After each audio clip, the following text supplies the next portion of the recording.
Today I am taking a look at a Senate report on the BCCI affair. BCCI was a bank, and this was a case of financial corruption and crime that went global. This reached into 73 different countries, and the reason why I'm including it in the video blog series on raising awareness on human trafficking is because there is mention of management of prostitution and also child sex trafficking that was used for blackmail purposes. And so BCCI was a bank, and this is a Senate report from 1992. So BCCI affair, this is a report to the Committee on Foreign Relations, United States Senate, by Senator John Kerry and Senator Hank Brown, December 1992, 102nd Congress, 2nd Session, Senate Print 102 to 140. Okay, so this was a case of corruption and crime that went global. And that's why the United States Senate had a committee investigation and produced this report on it because it affected the United States. It went into even Washington, D.C. and also 73 other countries. Some of the things involved in this case were financial crime and corruption, also transfer of nuclear technologies, arms trading. There was involvement of some of the key players in the Iran-Contra scandal, itself, blackmail, intimidation of witnesses, and prostitution and human trafficking as well. This is a massive document. It's 606 pages, so I haven't finished reading all of this. But I'm going to read through the executive summary and maybe some of the early chapters because there's some really explosive information, even just in the introductory chapters of this document. And then also I did some word search in the document. I'm going to read some notes some text that I pulled from word search finds. Okay, so let's dig into the executive summary so we can find out what was this scandal about, the BCCI bank. So executive summary: BCCI constituted international financial crime on a massive and global scale. BCCI's unique criminal structure, an elaborate corporate spiderweb with BCCI's founder, Aga Hassan Abedi, and his assistant, Swala Naqvi, in the middle, was an essential component of its spectacular growth and a guarantee of its eventual collapse. The structure was conceived by Abedi and managed by Naqvi for the specific purpose of evading regulation or control by governments. It functioned to frustrate the full understanding of BCCI's operations by anyone. Unlike any ordinary bank, BCCI was from its earliest days made up of multiplying layers of entities related to one another through an impenetrable series of holding companies, affiliates, subsidiaries, banks within banks, insider dealings, and nominee relationships. By fracturing corporate structure, record-keeping, regulatory review, and audits, the complex BCCI family of entities created by Abedi was able to evade ordinary legal restrictions on the movement of capital and goods as a matter of daily practice and routine.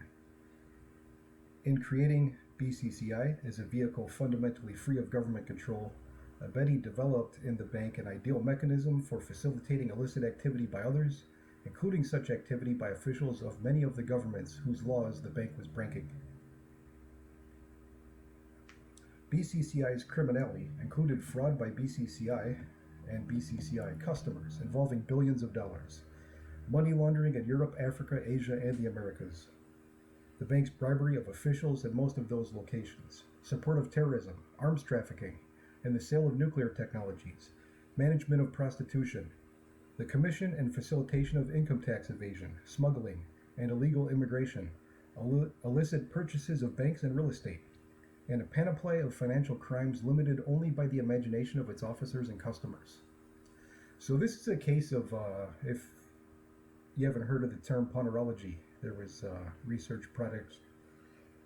Andrei Lobachevsky was part of a team, and he later published a book. There's a whole fascinating story behind that. I can't go into all of that now. That's a whole story unto itself, but he wrote a book called Political Ponerology.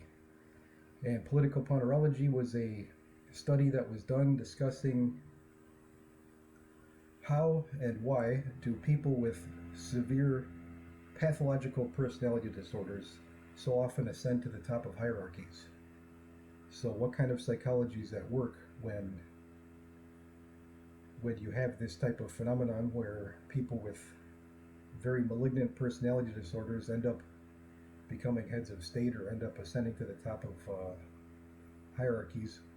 Why would people abandon their own free will and judgment to follow people with these psychopathic and malignant personality disorders?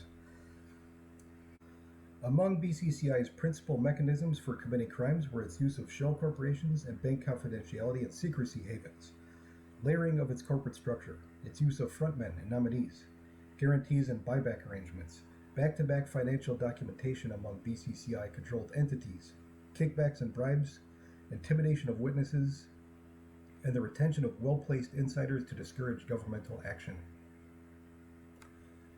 Second chapter, BCCI systematically bribed world leaders and political figures throughout the world. BCCIs systematically relied on relationships with, and as necessary, payments to, prominent political figures in most of the 73 countries in which the bank operated. BCCI records and testimony from former bank officials together document the bank's systematic securing of central bank deposits of third world countries, its provision of favors to political figures, and its reliance on those figures to provide BCCI itself with favors in times of need. These relationships were systematically turned to BCCI's use to generate cash needed to prop up its books. The bank would obtain an important figures agreement to give the bank deposits from a country's central bank, exclusive handling of a country's use of U.S. commodity credits, preferential treatment on the processing of money coming in and out of the country where monetary controls were in place, the right to own a bank, secretly if necessary, in countries where foreign banks were not legal, or other questionable means of securing assets or profits. In return, the bank would pay bribes to the figure or otherwise give him other things he wanted in a simple quid pro quo. The result was that BCCI had relationships that ranged from the questionable to the improper to the fully corrupt, with officials from countries all over the world, including Argentina, Bangladesh, Botswana, Brazil, Cameroon, China, Colombia, the Congo, Ghana, Guatemala, the Ivory Coast, India, Jamaica, Kuwait, Lebanon, Mauritius, Morocco, Nigeria, Pakistan, Panama, Peru, Saudi Arabia, Senegal, Sri Lanka, Sudan, Suriname, Tunisia, the United Arab Emirates, the United States, Zambia, and Zimbabwe. And I think that was a partial listing because I don't think I just read 73 countries there. They said reached into 73 different countries. So I think that was a partial listing, and that's pretty astounding, that list alone.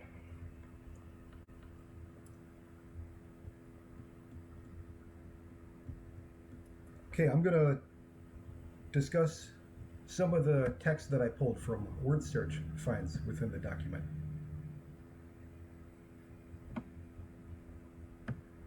Okay, so I'm going to read some of the text that I pulled from a word search find on prostitution. BCCI's involvement in prostitution arose out of its creation of its Special Protocol Department in Pakistan to service the personal requirements of the Al Nahyan family of Abu Dhabi, and on an as-needed basis other BCCI VIPs, including the families of other Middle Eastern rulers. Several BCCI officers described the Protocol Department's handling of prostitution to Senate investigators in private, and Abdur Sakia and Nazir Shenoy confirmed their general knowledge of the practice in testimony. The prostitution handled by BCCI was carried over from practices originally instituted by Abedi at the United Bank. When working with the woman, Begum Asghari Rahim, he cemented his relationship with the Al Nahyan family through providing them with Pakistani prostitutes. Among BCCI bank officials in Pakistan, Begum Rahim was reputed to have in United Bank first won the favors or attention of the royal family by arranging to get virgin women from the villages of the ages of 16 to 20 years old. Rahim would make payments to their families, take the teenage girls into the cities, and there taught them how to dress and how to act, including the correct mannerisms. The women would be then brought to the Abu Dhabi princes. For years, Rahim would take 50 to 60 of these girls at a time to large department stores in Lahore and Karachi to get them outfitted for clothes. Given the size of Rahim's retinue and her spending habits, $100,000 at a time was not unusual when she was engaged in outfitting her charges. Her activities became notorious in the Pakistani community generally, and there was substantial competition among clothiers and jewelers for her business.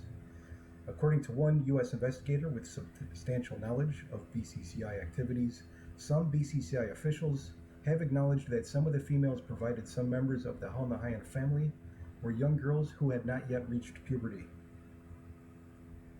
and in certain cases were physically injured by the experience. The official said that former BCCI officials had told him that BCCI also provided males to homosexual VIPs. Okay, continuing with the notes on prostitution. Along with the construction of palaces and vacation homes, BCCI handled private matters for the visiting Al Nahyans, including the procurement of Pakistani prostitutes for the male members of the family. These were typically teenage girls, known as singing and dancing girls, and selected, outfitted, and trained by a woman named Begum Hashiri Rahim, who later was promoted to the official position of interior decorator to the royal family of Abu Dhabi. As head of the protocol department before becoming head of BCCI's Washington, D.C. representative office, Sani Ahmad had a unique role at BCCI and a special relationship with Abedi. He was treated with deference by other BCCI officers who did not consider him to be a banker but a fixer. As Shenoy recalled, Sani was the trusted man for things no one else was supposed to know. We were the technocrats. Sani Ahmed would handle the things we wouldn't, like getting girls. If anyone paid anyone any money as a bribe, Sani would have been the one to do it. So I pulled some text from the document on how did this bank function. And there's a lot more that could be discussed on this, and there's more that's discussed on it in the document, and also other sources, but I don't have the background to go into all that, so I just pulled some text that gives a basic summary of what was going on. So how did it work? BCCI's financial empire was built on the fiction that it was heavily capitalized by oil-rich Arab leaders, when the reality was that most of them, and according to some credible information, all of them, were acting as nominees, providing either their names to BCCI or their names plus their funds in the form of deposits to the bank to get a guaranteed no-risk return, rather than as actual investors at risk. As a result, the bank never had a substantial capital base and was forced from the beginning to use deposits to meet operating expenses rather than to properly invest them in legitimate loans or other financing. Not having the actual capital base, BCCI simply pretended it was there and enlisted the reputations of its shareholders to assist it in so pretending, in order to lure others to deposit their funds with BCCI.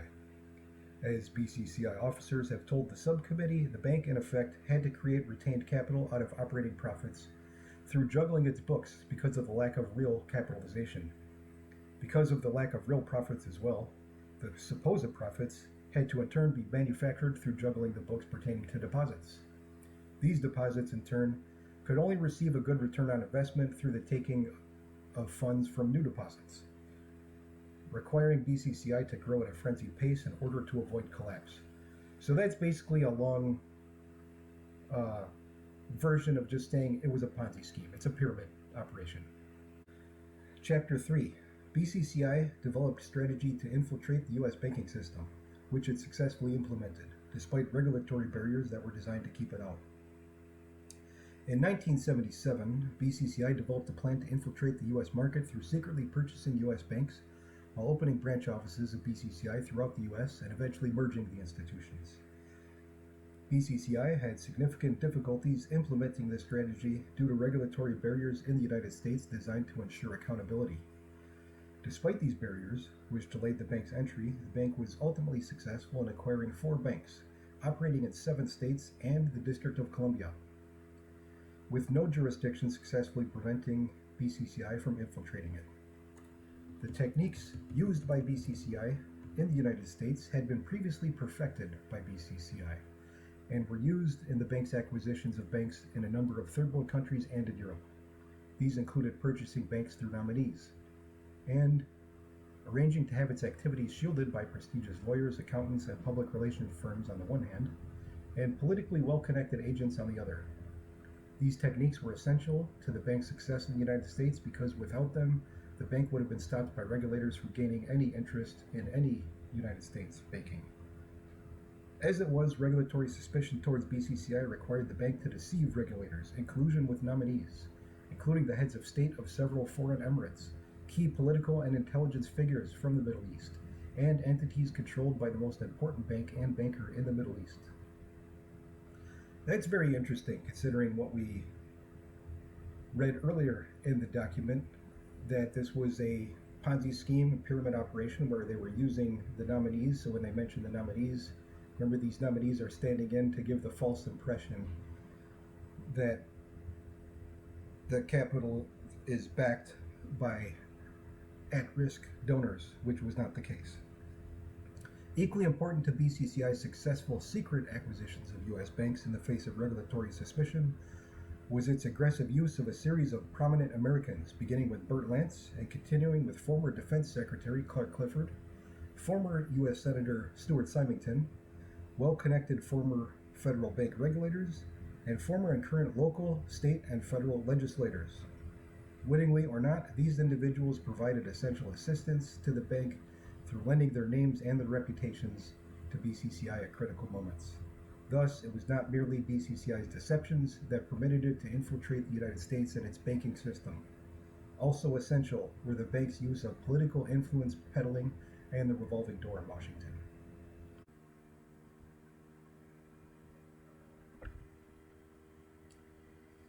Okay, so I think I'm going to stop there. So if you're interested, you wanted to go look at the document, you could go take a look. I provided a link, and there's just so much going on in this document. Discussion of the involvement of the United Kingdom, Israel, Iran, some key figures in the Reagan administration, the Iran-Contra scandal, other banks and leadership in the Middle East. It's fascinating. But there's too much to cover in a short video. But this really raises a lot of questions. I mean, there's also involvement with the CIA, and there was Senate committee investigation and hearing done on this. The CIA denied having knowledge of any of this, and some of the key people that they brought in to testify, some of the most key people, like Abedi himself, they weren't able to bring in because he had a stroke, and so he could never be brought in to give testimony. There was denial from the CIA, denial from a lot of people, and it just reminds me that we have a two-tiered justice system, because we have these people who are supposed to be representing the American people in positions of leadership and government, and these scandals come out and they are not held accountable. There's a lot of people who were not adequately prosecuted, as far as I can tell. Okay, so that concludes introduction to the BCCI affair.